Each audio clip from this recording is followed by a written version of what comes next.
Estaba lavando un plato solitario cuando el móvil vibró sobre la encimera de granito, iluminándose con el banner del grupo familiar y la foto de aquella paella en Valencia que ahora parecía pertenecer a otra vida. Para cuando cerré el grifo, las palabras de mi madre se habían clavado en la pantalla como una sentencia inapelable. Me quedé tan inmóvil que podía escuchar el goteo del grifo y los latidos de mi propio pulso, sintiendo el abismo entre la persona que había sido 5 minutos antes y la que ahora me exigían ser. Carmen, tu padre y yo hemos estado hablando. Ya va siendo hora de que entiendas que no podemos seguir dependiendo de ti para todo. Tienes tu vida en Madrid y nosotros la nuestra en Sevilla. No queremos ser una carga, así que hemos decidido que cada uno debe hacerse responsable de sus propias cosas. No llegó como una sorpresa, sino como el sello oficial de un patrón que había fingido no entender durante años. Desde que conseguí mi puesto en el banco, me había convertido en el contacto de emergencia, la cartera por defecto, la calma después de cada tormenta que yo no había creado. El mensaje no me expulsaba de la familia, solo eliminaba la pretensión de que mi esfuerzo sería correspondido algún día. En algún lugar bajo el escosor comenzaba a formarse una fina capa de claridad. Coloqué el plato en el escurridor y abrí una nueva nota en mi móvil. La lista se formó rápidamente porque me la sabía de memoria. El plan familiar con 4 líneas que pagaba religiosamente cada mes, las cuentas de streaming que mi hermano menor Alejandro usaba más que yo, la membresía del gimnasio que mi madre nunca visitaba pero se negaba a cancelar, porque empezaré la semana que viene, el abono transporte que mantenía barato el desplazamiento de mi hermana Lucía y el seguro médico privado que prometían asumir el mes que viene cada mes durante los últimos 3 años. Releí el mensaje, no para reabrir la herida, sino para ubicar el límite que finalmente había trazado para mí. Mi padre había perdido su trabajo en la constructora hace 6 años, justo cuando yo terminaba la carrera de económicas. Lo que comenzó como una ayuda temporal mientras él encontraba otro empleo se convirtió en una dependencia permanente. Mi madre, con sus problemas de espalda que aparecían milagrosamente cada vez que había que hacer un esfuerzo, nunca volvió a trabajar después de que naciera Alejandro. Y Lucía, siempre envuelta en algún proyecto artístico que estaba a punto de despegar, nunca tenía para llegar a fin de mes. El apartamento en el barrio de Chamberí, que tanto me había costado conseguir, se había convertido en su hotel de fin de semana cuando venían a Madrid a visitarme. Aunque la visita consistiera en dejarme la nevera vacía y el piso patas arriba mientras iban de compras por la Gran Vía. Las videollamadas de los domingos se habían transformado en un inventario de necesidades pendientes. La lavadora que se había estropeado, la matrícula de un curso que Alejandro necesitaba, el dentista de mamá. Respiré hondo mientras el aire acondicionado zumbaba en el pequeño salón. El calor de julio se colaba por la ventana junto con el ruido de los coches y las risas de los vecinos que cenaban en la terraza del bar de la esquina. Madrid nunca dormía, y yo tampoco lo hacía últimamente, preocupada por las facturas que llegaban como una procesión imparable. Miré la foto enmarcada sobre la mesa. El día de mi graduación, todos sonriendo, mi padre con su brazo alrededor de mis hombros diciendo: «Esta es la que nos va a sacar de pobres». Lo había dicho como un chiste, pero los chistes en mi familia siempre llevaban una verdad incómoda escondida. El mensaje de mi madre había llegado después de que, por primera vez en años, me negara a enviar dinero para las vacaciones en Benidorm que habían planeado sin consultarme. «No puedo este mes», les había dicho, y el silencio que siguió fue tan denso que casi podía tocarlo a través del teléfono. 3 días después, este mensaje que pretendía darme libertad, pero que sonaba a castigo. Abrí el cajón de la cocina donde guardaba todas las facturas. Encontré los recibos del plan de móvil familiar que ascendía a casi 200 euros mensuales, las cuotas del seguro médico que cubría desde las alergias de Alejandro hasta las visitas al fisioterapeuta de mi madre, los extractos bancarios con las transferencias periódicas etiquetadas eufemísticamente como ayuda familiar.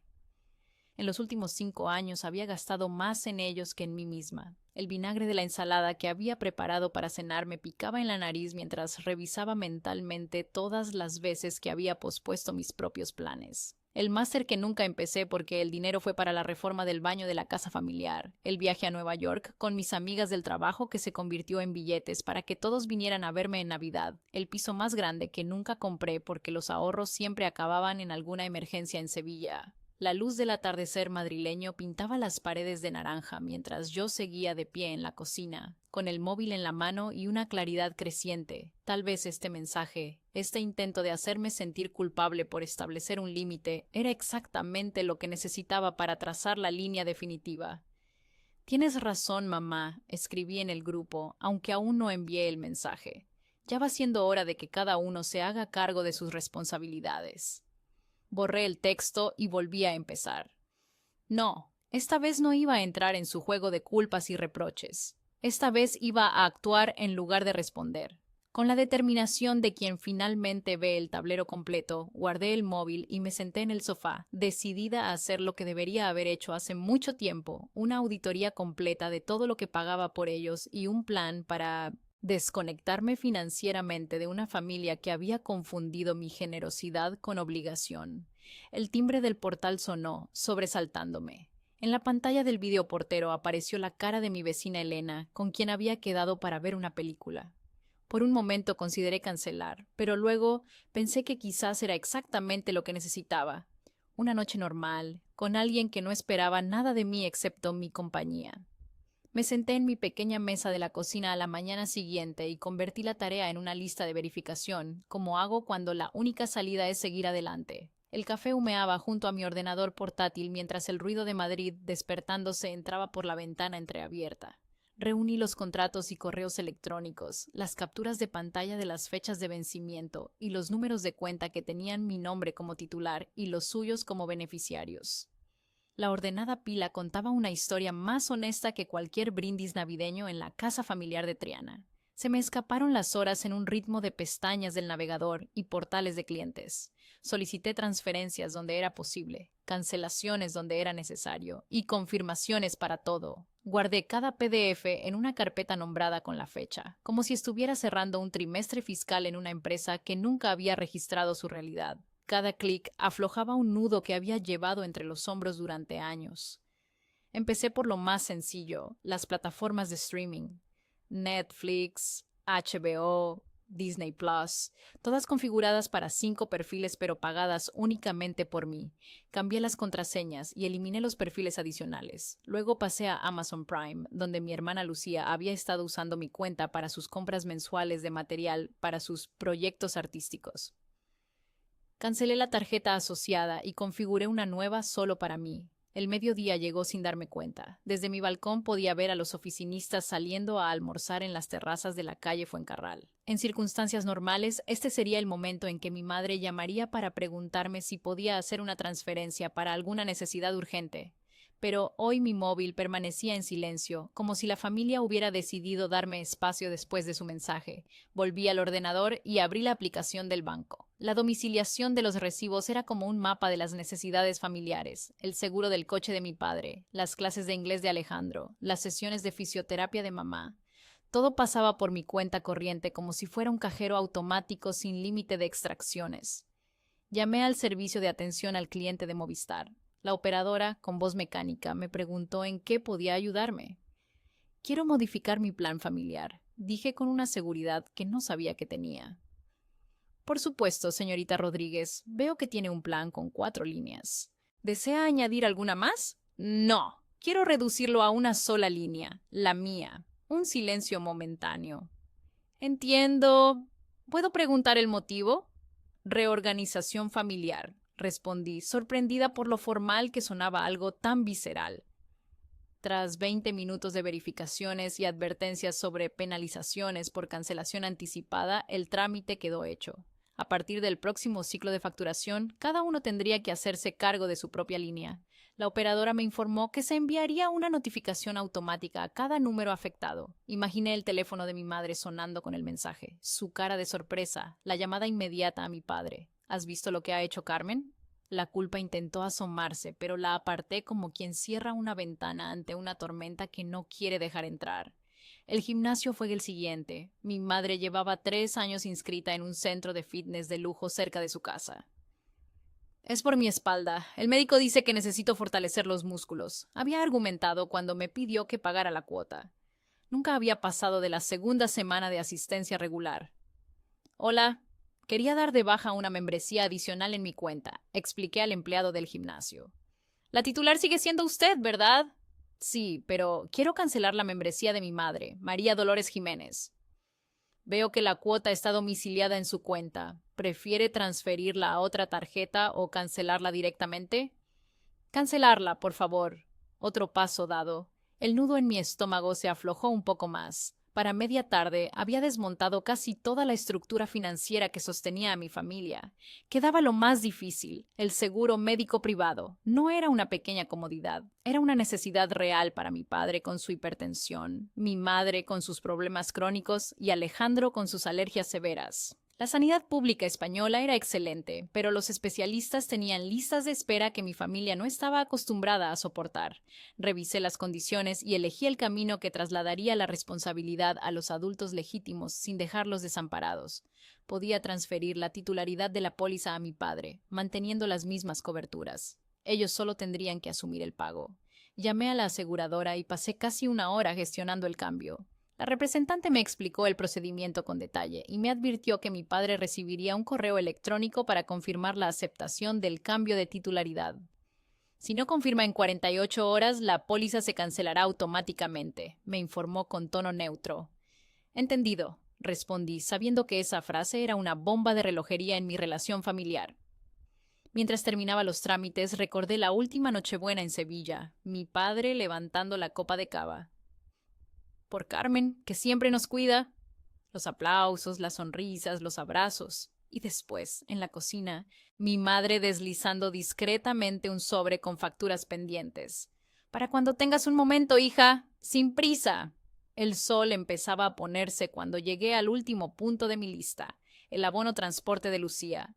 Mi hermana, con sus 30 años y su eterno espíritu bohemio, vivía en un piso compartido en Nervión y trabajaba esporádicamente como camarera mientras perseguía su sueño de ser fotógrafa profesional. El abono mensual que yo pagaba era su salvavidas para moverse por la ciudad. Accedí a la web del consorcio de transportes y cancelé la renovación automática. Luego, como gesto final que no estaba obligada a hacer, realicé una última recarga que le daría a Lucía un mes de margen para reorganizarse. Con cada cancelación, con cada transferencia de titularidad, sentía una mezcla extraña de liberación y vértigo. Era como estar deshaciendo un nudo muy antiguo, tan enmarañado que había olvidado cómo era no llevarlo conmigo. La noche había caído sobre Madrid cuando terminé. La carpeta digital contenía todos los comprobantes de los cambios realizados, cada uno con su fecha y hora, como pruebas de un delito que no había cometido.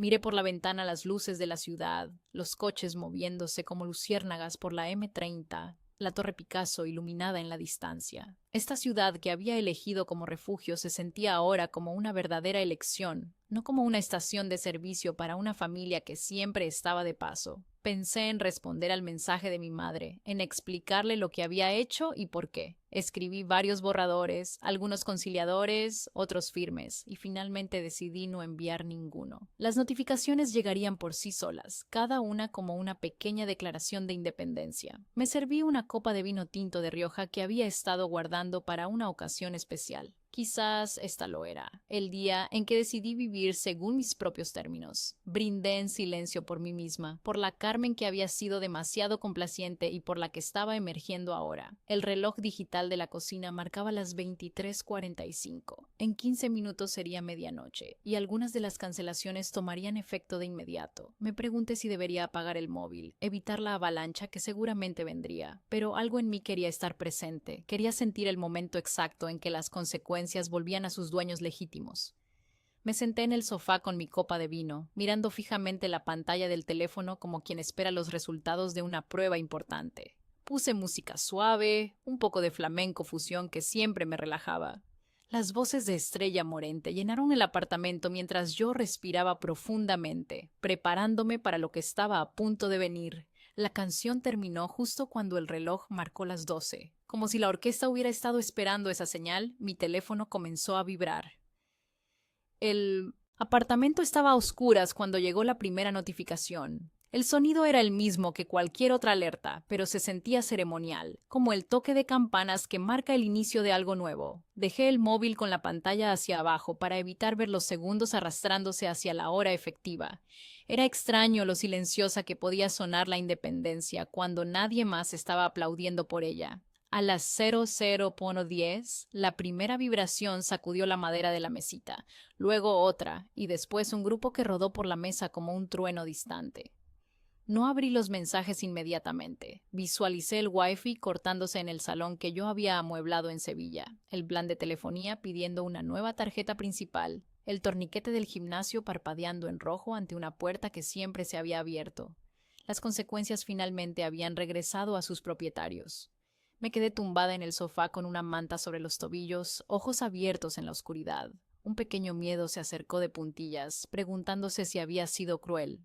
Una verdad mayor le respondió con un libro de contabilidad lleno de noches gastadas, límites ignorados y promesas transformadas en hábitos. El sueño llegó lentamente, como lo hace cuando el futuro es a la vez más ligero y desconocido. El primer mensaje era de Alejandro. Carmen, ¿qué pasa con Netflix? No puedo entrar y dice algo de usuario no autorizado. El segundo, de mi madre. Hija, ¿has cambiado la contraseña de Amazon? Estaba a punto de comprar un regalo para tu prima Ana. El tercero, de mi padre, más directo. Carmen, ¿qué significa este correo del seguro médico? Dice algo sobre un cambio de titularidad que tengo que aceptar. ¿Es algún tipo de error? Y luego, la llamada. El nombre de mi madre parpadeando en la pantalla como una acusación. Dejé que sonara hasta que pasó a buzón de voz. 10 segundos después, otra llamada. Y otra. Finalmente, un mensaje de voz que no escuché. La cascada continuó durante la siguiente media hora. WhatsApp, correos electrónicos, incluso un mensaje de texto de mi tía Pilar. Tu madre está muy preocupada. Dice que no contestas. ¿Estás bien? Me serví otra copa de vino, más generosa que la primera. El Rioja brillaba como sangre bajo la tenue luz de la lámpara. Decidí escuchar solo un mensaje de voz para calibrar la temperatura. La voz de mi madre sonaba tensa, controlada pero con un temblor subyacente. Carmen, no sé qué está pasando, pero nos están llegando avisos muy extraños. El del gimnasio, el del teléfono. ¿Tiene esto algo que ver con lo que te dije ayer? Si es una especie de reacción, creo que deberíamos hablar como adultos. Llámame cuando puedas. Como adultos. La frase me hizo sonreír con amargura. Durante años había sido yo la única adulta en la ecuación, la que asumía responsabilidades mientras ellos vivían como adolescentes con una paga ilimitada. A la 1 de la madrugada llegó el mensaje que estaba esperando, el que señalaba que habían comprendido la magnitud de lo sucedido. Era de mi padre, normalmente el último en entender las situaciones familiares. Carmen, acabo de revisar todos los correos. ¿Has cancelado todo? El seguro también. Tu madre está muy alterada. No entiendo por qué has hecho esto sin hablar con nosotros primero. Siempre has sido tan responsable. ¿Qué ha pasado? Responsable. Esa palabra que había sido mi prisión y mi identidad, la que me habían asignado desde que era niña y cuidaba de Alejandro mientras mis padres trabajaban, la que me había convertido en el pilar financiero de la familia sin que nadie me preguntara si quería hacerlo. A las 2 de la madrugada, el ritmo de mensajes disminuyó. Supuse que estarían reunidos en la cocina de Sevilla, esa mesa de formica amarilla, donde se habían tomado todas las decisiones importantes, discutiendo qué hacer con esta hija rebelde que repentinamente había cortado el grifo. Me pregunté si estarían revisando sus finanzas, descubriendo por primera vez en años cuánto costaba realmente su estilo de vida. Si mi madre estaría haciendo cálculos mentales, intentando averiguar cómo mantener su sesión semanal de peluquería. Si mi padre estaría considerando volver a enviar currículums después de años de búsqueda selectiva de empleo. Si Lucía estaría contemplando la posibilidad de aceptar aquel trabajo de oficina que había rechazado por ser demasiado convencional. A las 3, cuando el silencio se había instalado tanto en mi móvil como en mi apartamento, me llegó un mensaje de Alejandro que me sorprendió. No sé qué ha pasado exactamente, pero mamá y papá están como locos. Supongo que has dejado de pagar cosas. No te culpo. Yo haría lo mismo si pudiera. De hecho, igual me mudo a Madrid. Podríamos hablar. Mi hermano pequeño, el niño mimado de la familia, mostrando una inesperada lucidez. Sentí una punzada de cariño hacia él, pero no respondí. Esta noche era para mí, para estar sola con mi decisión sin diluirla en explicaciones. Cerca del amanecer, cuando el cielo de Madrid comenzaba a aclararse, me llegó el último mensaje de la noche. Era de mi madre y solo contenía 3 palabras. Esto es imperdonable.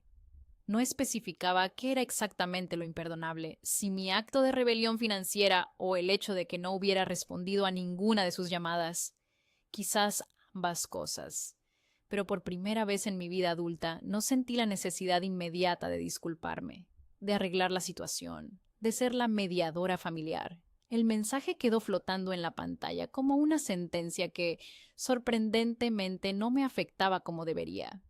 Si esto era imperdonable, ¿qué palabra usaríamos para describir los años de aprovechamiento silencioso, de expectativas no correspondidas, de culpa como moneda de cambio? Me levanté del sofá con las piernas entumecidas. La noche había sido larga, pero me sentía extrañamente descansada, como si hubiera dormido profundamente en lugar de estar atrapada en un ciclo de notificaciones y dudas.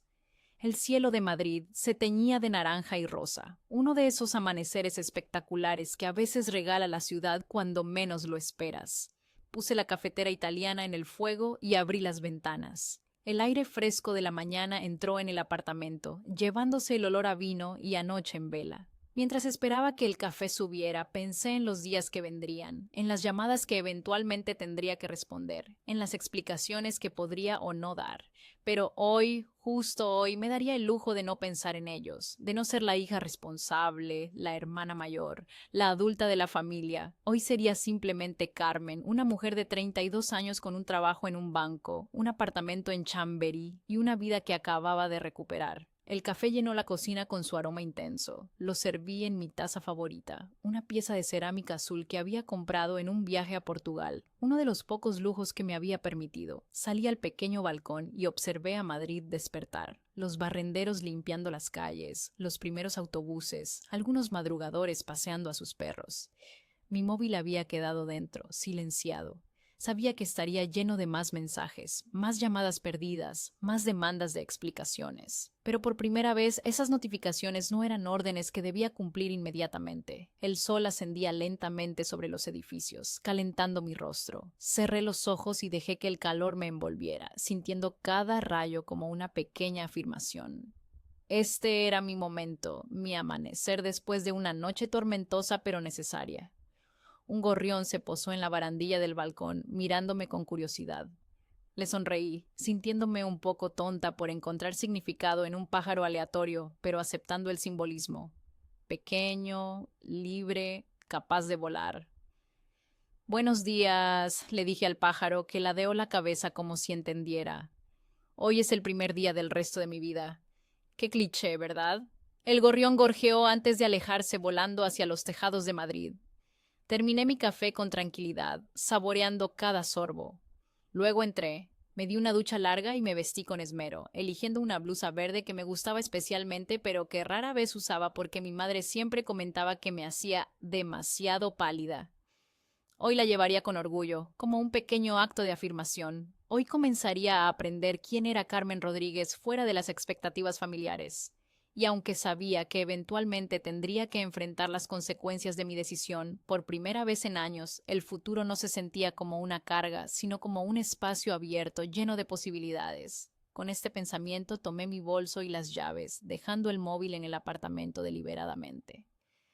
El mundo exterior esperaba, y yo estaba lista para enfrentarlo en mis propios términos. La luz de la mañana se colaba por la cortina como una invitada que sabía dónde estaban las tazas. El móvil era un mosaico de llamadas perdidas, mensajes sin leer y afirmaciones disfrazadas de preguntas. Preparé café y dejé que la cafetera silbara completamente en lugar de levantarla antes para no hacer ruido. El apartamento se sentía nuevo sin que se hubiera movido un solo objeto. Después de desayunar, me dirigí hacia la oficina. El trayecto en metro desde Chamberí hasta la torre bancaria en Asca nunca me había parecido tan liberador. Observé a la gente a mi alrededor, ejecutivos con maletines, estudiantes con mochilas, turistas consultando mapas.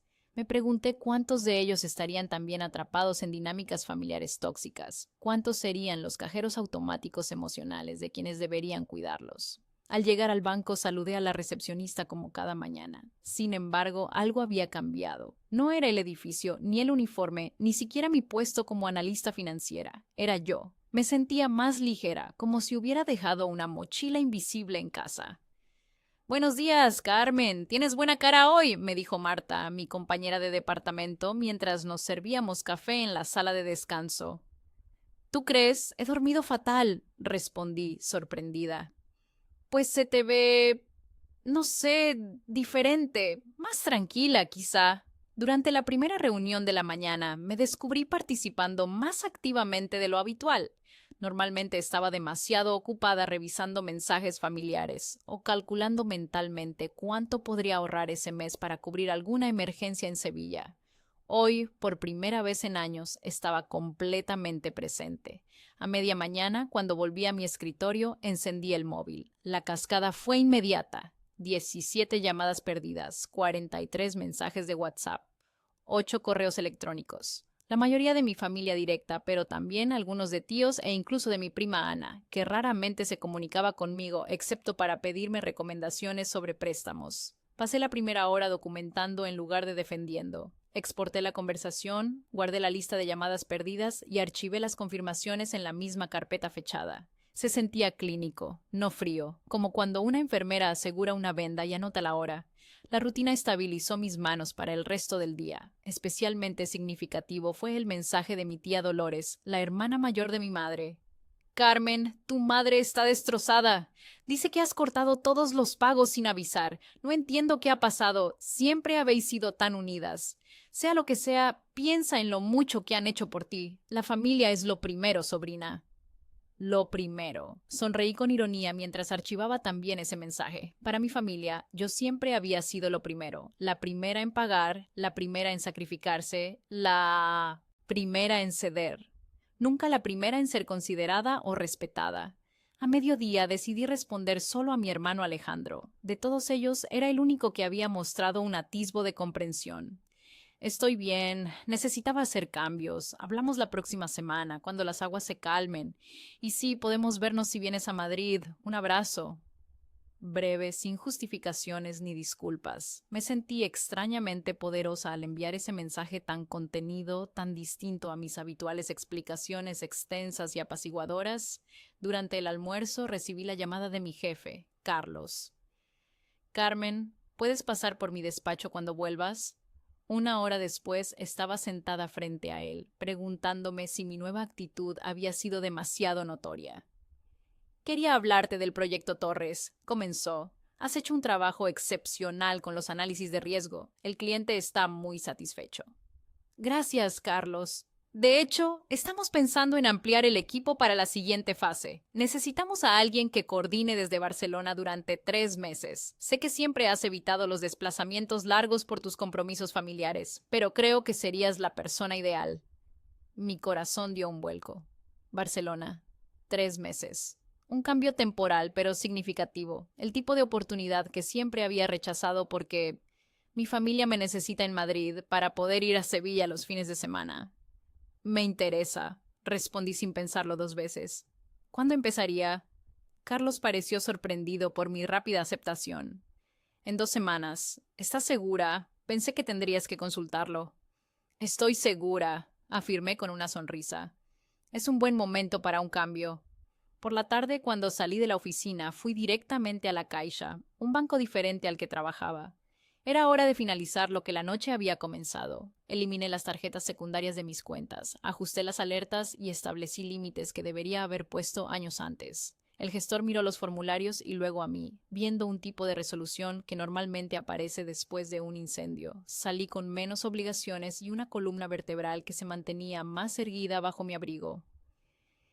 Caminé hasta Plaza de Castilla y entré en el Corte Inglés. Me dirigí a la sección de hogar y compré un juego de sábanas nuevo, una tostadora que había estado posponiendo porque no era una necesidad urgente, y una lámpara de lectura para la mesita. Pequeñas cosas que convertían el apartamento en algo más mío, menos funcional y más hogareño.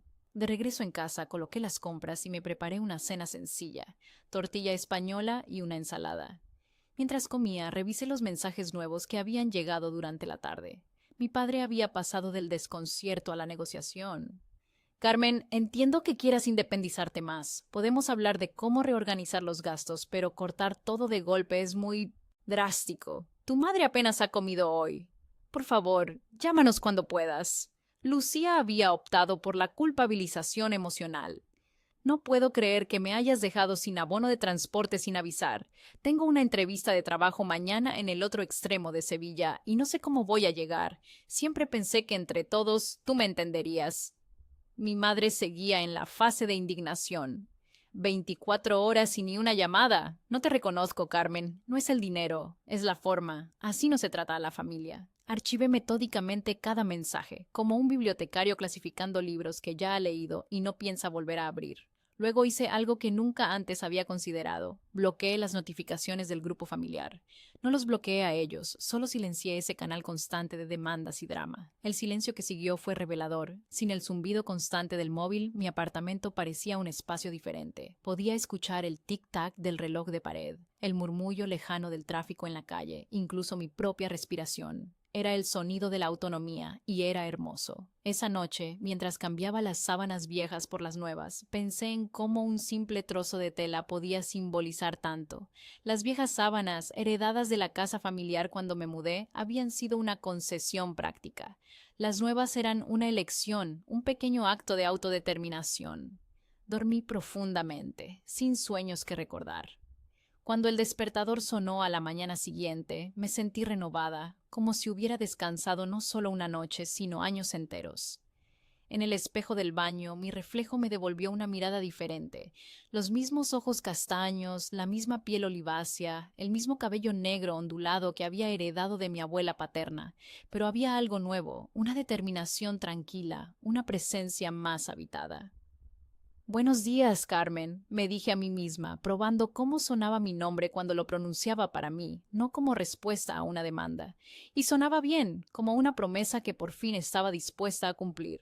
En los días que siguieron, el apartamento se asentó como un silencio después de que los invitados se marchan. Noté cuánto espacio había cuando no estaba organizando mi agenda en torno al próximo rescate. Las comidas se volvieron más sencillas y de alguna manera más satisfactorias. Las tardes encontraron su forma sin el zumbido de fondo de la crisis de otra persona necesitando mi contraseña o mi tarjeta de crédito. El viernes por la tarde, después del trabajo, hice algo que llevaba posponiendo durante meses. Reservé una sesión con una psicóloga. Elena Martín, una mujer de mediana edad, con consulta en Malasaña, me recibió con una sonrisa serena y una taza de té verde. «¿Qué te trae por aquí, Carmen?», preguntó después de las presentaciones iniciales. Abrí el bolso y saqué la carpeta con todos los documentos, colocándola sobre la mesita entre nosotras como un artefacto arqueológico. «Esto», respondí simplemente. Durante la siguiente hora desplegamos los patrones sin ceremonias, el guión de la hija mayor, la competencia conveniente de la que otros se alimentan, la culpa que mantiene la puerta abierta. Poner nombre a todo aquello no lo borró, pero me permitió esquivarlo en lugar de tropezar con ello cada vez. «Lo que describes es muy común», comentó Elena mientras tomaba algunas notas. «Es lo que llamamos parentificación, cuando un hijo asume roles y responsabilidades que normalmente corresponderían a los padres. ¿Cuándo comenzó esta dinámica en tu familia?» La pregunta me llevó de vuelta a la pequeña casa de Triana donde crecí. A mi madre, siempre delicada de salud, cuando había tareas desagradables que hacer. A mi padre, siempre ocupado con el trabajo, hasta que perdió el empleo y se volvió ocupado buscando trabajo. A mí, siempre tan responsable, tan madura para su edad. «Supongo que siempre fue así», respondí. Incluso antes de que naciera Alejandro, yo ya era la que se aseguraba de que las facturas se pagaran a tiempo, de que hubiera comida en la nevera. Mi madre decía que era entrenarme para el futuro. Elena asintió. «Y cuando te independizaste, esas responsabilidades no disminuyeron, sino que se transformaron». «Exacto, pasé de ser la gestora del hogar a ser la gestora financiera, de comprar el pan a pagar hipotecas y seguros médicos». Al salir de la consulta, con una nueva cita para la semana siguiente, sentí una mezcla de alivio y tristeza. Ponerle nombre al patrón había sido esclarecedor, pero también doloroso. Era como descubrir que una enfermedad que siempre habías creído normal tenía de hecho un diagnóstico, un tratamiento, y no tenías por qué seguir sufriéndola. El sábado por la mañana, algo inusual sucedió. Mi teléfono sonó mostrando un número de Sevilla que no tenía guardado. Dudé, pero finalmente contesté. ¿Carmen Rodríguez?, preguntó una voz masculina que no reconocí. Sí, soy yo. Le llamo de Seguros Meridional. Soy Manuel Vega, el agente asignado a la póliza de su familia. Verá, hemos estado intentando contactar con su padre para confirmar el cambio de titularidad, pero no hemos recibido respuesta. Como usted sigue figurando como pagadora hasta que se complete el trámite, queríamos verificar si debemos proceder con la cancelación. Me senté en el borde del sofá, sintiendo el peso de la decisión. Podría intervenir, salvar la situación, volver al patrón habitual. O podría mantenerme firme. La póliza debería pasar a nombre de mi padre, José Rodríguez Montero. Si no ha confirmado el cambio, deben seguir el procedimiento estándar que les marquen sus protocolos, respondí con voz firme. Entiendo. En ese caso, si no recibimos confirmación en 24 horas, la póliza quedará cancelada. ¿Está segura de que no quiere hablar antes con su familia? Estoy segura. Ellos ya están informados de la situación. Gracias por su llamada. Después de colgar, me quedé mirando el teléfono. Una parte de mí esperaba sentir remordimiento o ansiedad. En cambio, sentí alivio. Cada pequeña decisión de mantenerme en mi límite me hacía sentir más fuerte, más dueña de mi vida. Esa tarde decidí escribir una carta práctica a mi familia, una página, sin acusaciones. Enumeré cada cuenta que había sido transferida, cada fecha, cada camino de vuelta a la titularidad. Omití explicaciones para decisiones que ya habían sido tomadas. Los límites, me di cuenta, tienen menos que ver con puertas que se cierran de golpe y más con cerraduras finalmente instaladas en bisagras que siempre habían dolido. Empecé varios borradores, buscando el tono adecuado. Ni demasiado frío, ni demasiado conciliador. Finalmente, después de varias horas, el resultado fue este. Querida familia, tras nuestra última comunicación he realizado cambios en varios servicios y cuentas que estaban a mi nombre, pero que utilizábamos colectivamente. Este correo es simplemente informativo para que tengáis todos los datos necesarios para gestionar estos servicios de ahora en adelante. Plan telefónico. Transferido a líneas individuales desde el 15 de este mes. Cada línea debe ser activada con una nueva forma de pago antes del día 30 para evitar la suspensión del servicio. Podéis hacerlo en cualquier tienda Movistar o llamando al 1004, seguro médico. Enviado cambio de titularidad a papá. Debe confirmar la aceptación antes de mañana a las 12:00 o la póliza quedará cancelada. El contacto es Manuel Vega. Adjunto su tarjeta. Netflix, Chew, Amazon, Chico, plataformas digitales. Cerradas las cuentas compartidas. Podéis crear las vuestras propias fácilmente online. Gimnasio. Cancelada la membresía a nombre de mamá desde el día 15. Si desea continuar, puede abrir una nueva cuenta directamente en el centro. Abono transporte. La última recarga se hizo el día 12 y durará hasta fin de mes. Después, Lucía deberá gestionar su propia tarjeta. He reflexionado mucho sobre nuestra dinámica familiar y he llegado a la conclusión de que esta separación financiera es necesaria para mi bienestar y a largo plazo también para el vuestro. No es una decisión tomada a la ligera ni motivada por el mensaje de mamá, aunque este haya sido el catalizador. Sigo siendo vuestra hija y hermana y deseo mantener una relación sana con todos vosotros. Sin embargo, esta relación debe basarse en el afecto mutuo y el respeto, no en la dependencia económica. Cuando estéis listos para hablar desde esta nueva perspectiva, estaré aquí. Con cariño, Carmen. Leí y releí la carta varias veces. Era práctica, clara y contenía toda la información necesaria sin caer en reproches ni justificaciones innecesarias. Decidí enviarla por correo electrónico a cada uno de ellos individualmente, para evitar las dinámicas del grupo familiar.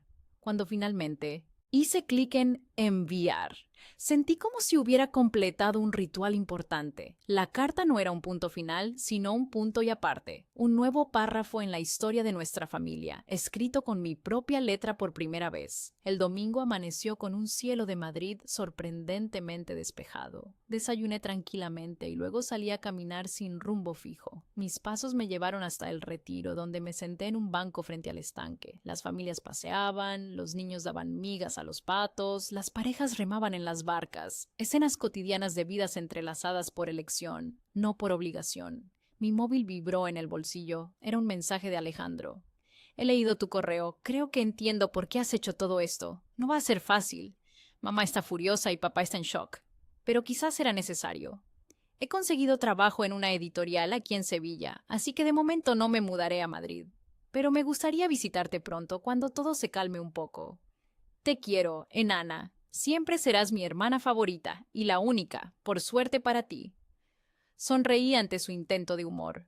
De todos en la familia, Alejandro siempre había sido el más adaptable, el menos atado a las dinámicas establecidas. Tal vez porque, como el menor, había sido tanto beneficiario como víctima del sistema disfuncional. Le respondí con un simple: «Eres bienvenido cuando quieras, y felicidades por el trabajo. Estoy orgullosa de ti».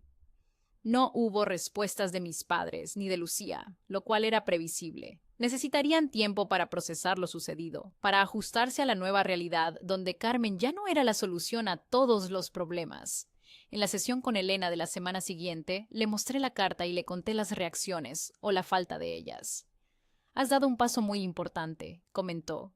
«Has establecido un límite claro y lo has comunicado de manera respetuosa pero firme. Ahora viene quizás la parte más difícil, mantener ese límite cuando empiecen los intentos de renegociarlo».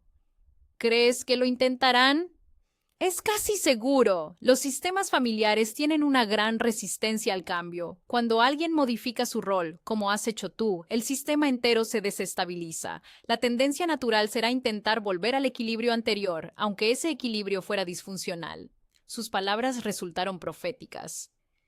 Esa misma noche recibí la primera llamada de mi padre en días. La dejé ir al buzón de voz, siguiendo el consejo de Elena de no reaccionar inmediatamente a los primeros intentos de contacto. Su mensaje era exactamente como lo había predicho la psicóloga.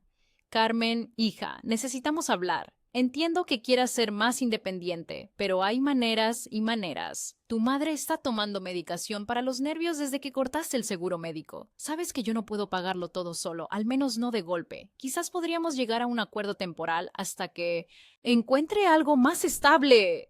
La antigua Carmen habría llamado inmediatamente, llena de culpa y dispuesta a ceder. La nueva Carmen escuchó el mensaje 2 veces, respiró hondo y decidió esperar hasta tener las ideas claras antes de responder. En mi escritorio encontré un cuaderno nuevo que había comprado recientemente. Lo abrí y escribí en la primera página, contabilizando los años que di. Debajo comencé a listar no los euros gastados, sino los momentos perdidos, las oportunidades rechazadas, los sueños pospuestos en nombre de la responsabilidad familiar.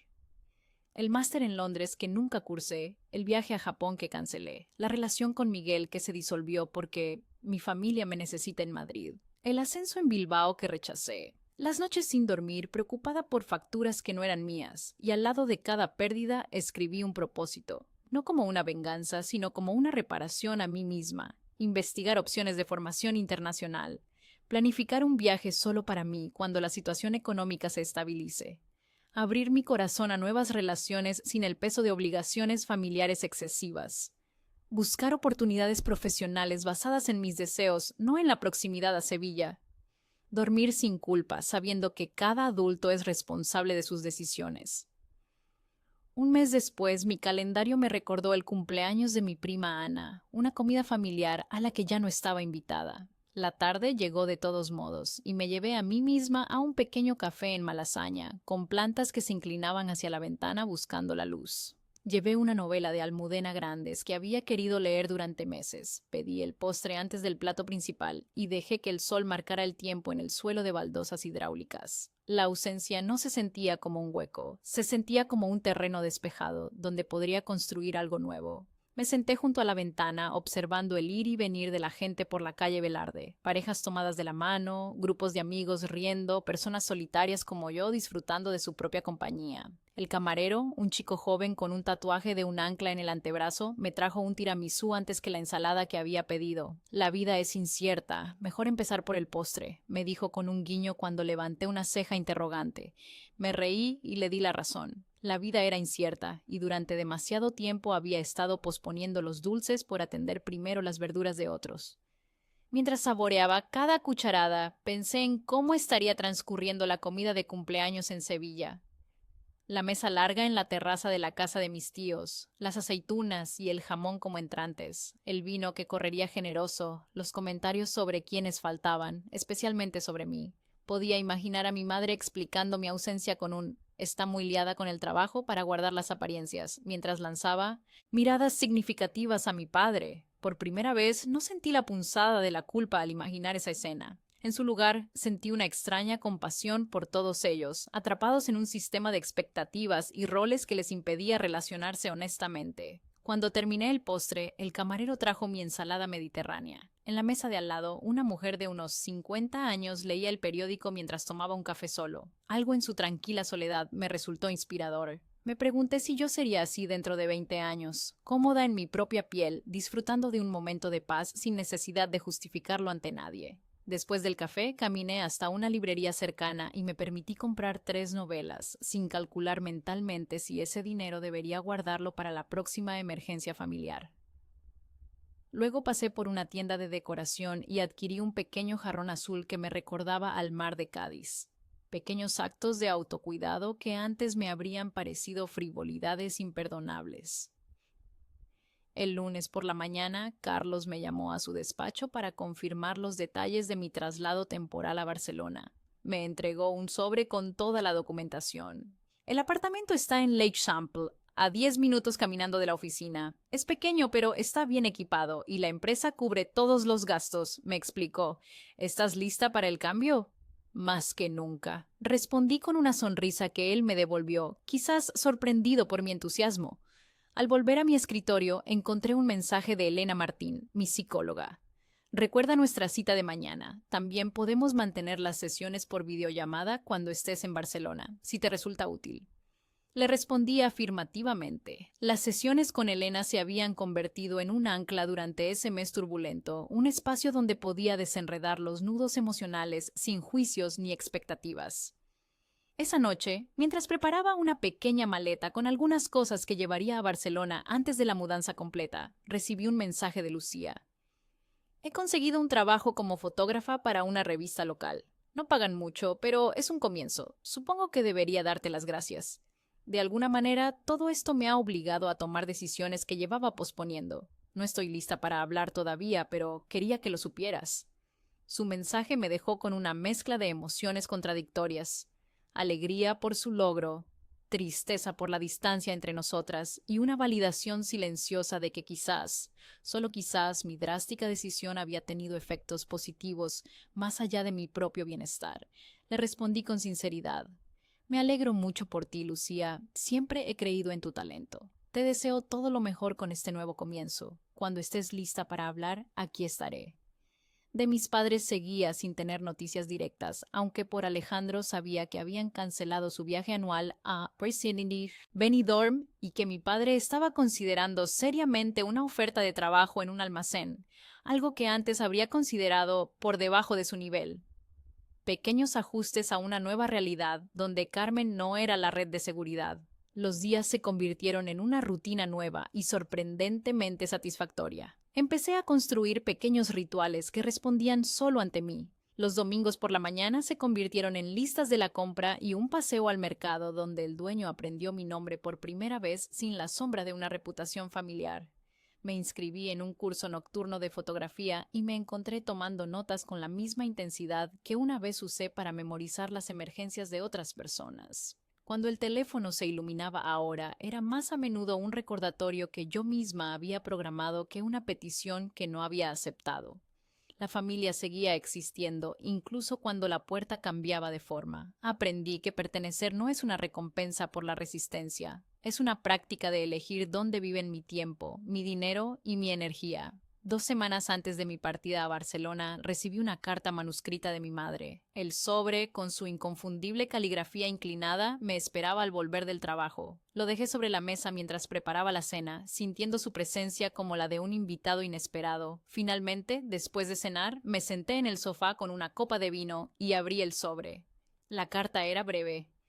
Querida Carmen, las cosas han cambiado mucho desde tu decisión. Al principio estaba furiosa y dolida. Todavía lo estoy, en cierta manera, pero también estoy empezando a entender. Tu padre ha aceptado un trabajo en un almacén logístico. No es lo que había soñado, pero está más animado de lo que lo he visto en años. Dice que se siente útil de nuevo. Yo he vuelto a dar clases particulares de francés a algunos niños del barrio. Es poco, pero me ayuda a contribuir. Alejandro nos ha contado sobre tu traslado a Barcelona. Me gustaría poder decirte que me alegro, pero sería mentira. Te echaré de menos aún más. Sin embargo, entiendo que es una buena oportunidad para ti. No te pido que vuelvas a ser quien eras para nosotros. Solo te pido que no nos excluyas completamente de tu vida. Somos una familia imperfecta, pero seguimos siendo tu familia. Con amor, mamá.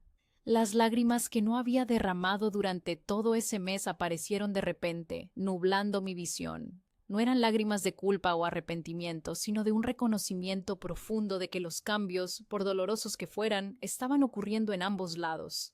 No respondí de inmediato. Quería procesar mis sentimientos, hablarlos con Elena, asegurarme de que cualquier reconexión que pudiera ocurrir sucedería en términos nuevos y saludables, no como una recaída en viejos patrones. La semana siguiente, en nuestra sesión, le mostré la carta a Elena. ¿Cómo te sientes al leerla? Me preguntó después de devolverme el papel. Conmovida, esperanzada, cautelosa, respondí, sorprendida por la precisión de mis propias emociones. Todas son respuestas válidas. ¿Qué crees que espera tu madre con esta carta? Reflexioné un momento. Creo que está tendiendo un puente. No para volver a lo mismo, sino para ver si podemos construir algo diferente. Elena asintió. ¿Y tú? ¿Estás lista para construir ese algo diferente? No estoy segura. Necesito estar segura de que mis límites serán respetados, de que no es solo una estrategia para volver al punto de partida. Esa cautela es saludable, Carmen. Los cambios reales llevan tiempo y requieren coherencia. Una carta prometedora es un comienzo, pero solo el tiempo dirá si hay un compromiso auténtico con el cambio. 2 días antes de mi partida a Barcelona, decidí responder a mi madre. Opté por una llamada telefónica en lugar de una carta. Quería escuchar su voz, calibrar sus reacciones, establecer un contacto directo pero controlado. El teléfono sonó 3 veces antes de que ella contestara, su voz teñida de sorpresa y esperanza. ¿Carmen? Hola, mamá, recibí tu carta. Me alegro. Temía que no quisieras leerla. La leí. Varias veces, de hecho. Se produjo un silencio que ninguna de las dos sabía cómo llenar. Tantos años de comunicación superficial o práctica nos habían dejado sin herramientas para la honestidad emocional. Me voy a Barcelona pasado mañana, dije finalmente. Es un traslado temporal, 3 meses. Lo sé, Alejandro nos lo contó. Parece una buena oportunidad profesional. Otro silencio. Luego me armé de valor. Mamá, vuestra situación, los trabajos nuevos, los ajustes. ¿Cómo estáis llevándolo realmente? Escuché su respiración profunda al otro lado. Ha sido difícil, no te voy a mentir. Hemos tenido que reducir muchos gastos, aprender a manejarnos con menos. Tu padre estuvo a punto de cancelar el seguro médico, pero finalmente encontramos una opción más básica que podemos permitirnos. No es lo mismo, pero es suficiente. Lo más duro ha sido aceptar que durante años hemos vivido por encima de nuestras posibilidades reales, a costa tuya.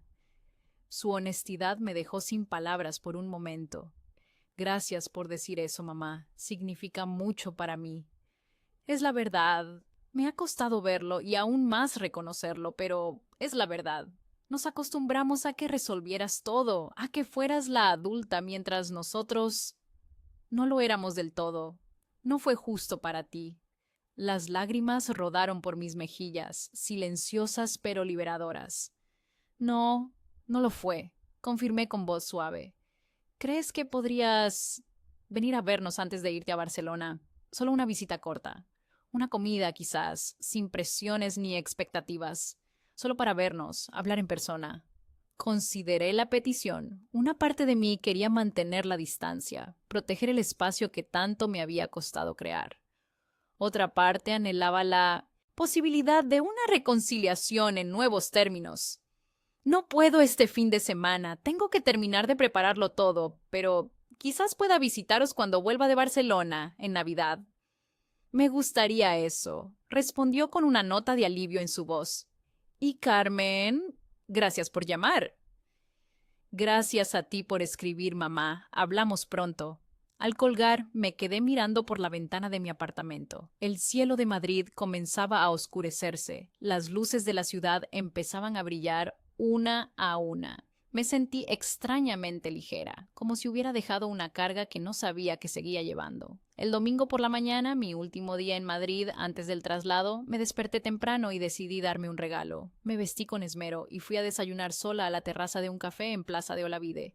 Pedí un café con leche, zumo de naranja y tostadas con tomate. Una mesa puesta para uno, pero que empezaba a sentirse como suficiente, incluso abundante. Observé a las familias que pasaban, padres con niños pequeños, parejas de ancianos caminando despacio, grupos de amigos que se reunían para el aperitivo dominical, todas esas configuraciones de pertenencia, todas esas formas de estar conectado. Y yo, en mi mesa para uno, formando parte del mismo tejido urbano, pero desde mi propio espacio, bien delimitado y libremente elegido. La medianoche cuando los mensajes explotaron siempre será una bisagra en mi historia. A un lado estaba el silencio de complacer, al otro está el sonido más tranquilo y más firme de una vida pagada y elegida por mí, una vida que incluye a mi familia, pero ya no a costa de mi propio bienestar, una vida donde el amor no se mide en facturas pagadas, sino en respeto mutuo.